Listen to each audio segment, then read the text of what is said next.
Iintsapho zamaxhoba kunye namaxhoba wasinda kwimbubhiso yaseHighgate ahleli kule nkundla ephulaphula ubungqina babo babengamalungu enkonzo yesipolisa ngexesha lesi siganeko ngo-1993.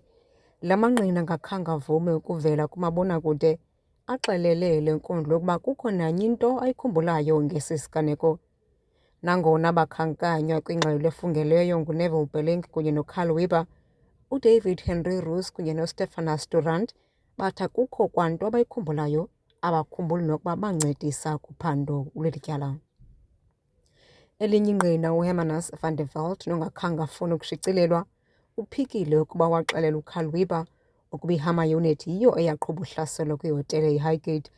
Usesethu uLomisa wesiseko samalungelo oluntu uthi kuyadanisa oku. We all have beat the APLA narrative to its end, and we're hoping that the next sitting will give us more answers as to who was behind the attack versus who wasn't. We've heard from a lot of different witnesses, like Letlapa Mphahlele in the previous sitting, who showed us the reasons why we shouldn't believe that it was APLA. UVan der Walt owayeyinxalenye yeHammer Unit isithuba nje senyangenye uthi abo wayesebenza nabo bamxelela ukuba amawele kaSicelo-Mpendulo owayeyilungu le-PAC, uSamora noSadat Mpendulo, ngabo abaqhobe eli hlaselo. Nangona kunjalo uHolomisa uthi iintsapho zikholelwa ukuba iAPLA ayibandakanyeki kwesi siganeko. It is concerning.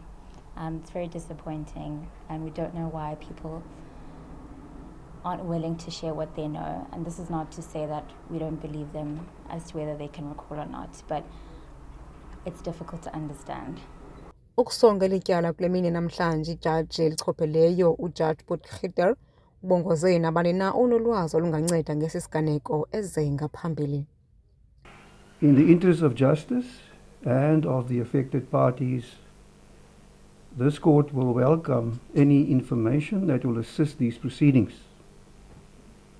I accordingly call upon anyone with relevant information to come forward and provide it to the court. Oluphando luzaqhuba kwakhona ngomhla wokuqala kwinyanga yoMsintsi, kwaye mane amangqina kulindeleke ukuba anikeze ubungqina kuquka umthunzi maga wegunya abantu lezotshutshiso kweli lizwe. Ndinguyamkela Mchiyo weendaba ze-MPK eMonti.